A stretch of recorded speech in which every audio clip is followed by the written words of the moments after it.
Have you ever wondered why in the whole nation, amongst 40 plus tribes, it's only the Kikuyu and Luo that have stereotypes? Kikuyus being labeled entrepreneurs, while Luos as intellectuals. So here's a profound story as narrated by Ronald Reagan, the 40th president of the US. He spoke of a little girl whose parents were liberal Democrats and her dream was to become a US president someday. And so Reagan asked her what her first task as president would be, to which she replied, "I would give food and shelter to the homeless." Her parents beamed. But then Reagan told her, "What a worthy cause. But you don't have to wait to be president to help the homeless. You can come with me to my home, sweep my driveway and mow my lawn, and I'll pay you $50, which you can then take to the homeless man." The little girl hesitated for a little bit and retorted, "But why can't the homeless man come to your home, mow your lawn, sweep your driveway for the $50? To which the president replied, "Welcome to the Republican Party." So here's the question. Where did the little girl learn that it was obligatory for the government to take care of the poor and destitute in society by giving them free services, free shelter, free food, etc.? So here's the deal.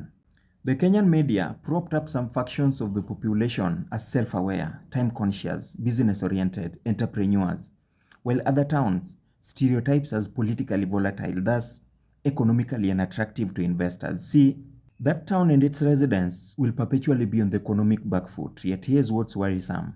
There was no data in the first place to back the claims up. But nonetheless, the damage would have been done, stunted if not slowed economic growth. And furthermore, some communities were stereotyped as bright and intelligent.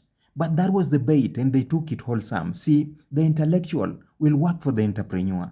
There's no promise of upward mobility for the intellectual, especially in Africa. Wealth stays with the entrepreneur.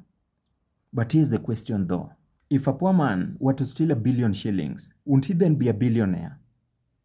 And if I were to manage a bank, bankrupt that bank, and then open my own bank, would you consider me an entrepreneurial wizard or a con? And finally, like in the case of Jomo Kenyatta, a poor man at independence, if you were to misappropriate public funds and loot public land, would you then go boasting to your peers of what a great entrepreneur you are?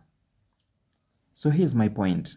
Like that little girl learned, the media has the ability to build and destroy dreams. Stereotypes put people in boxes, but here's the catch.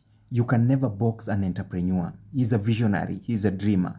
But to actualize his dream, he needs the intellectual to build concepts that work. And so he'll give the intellectual a paycheck, but remain with wealth.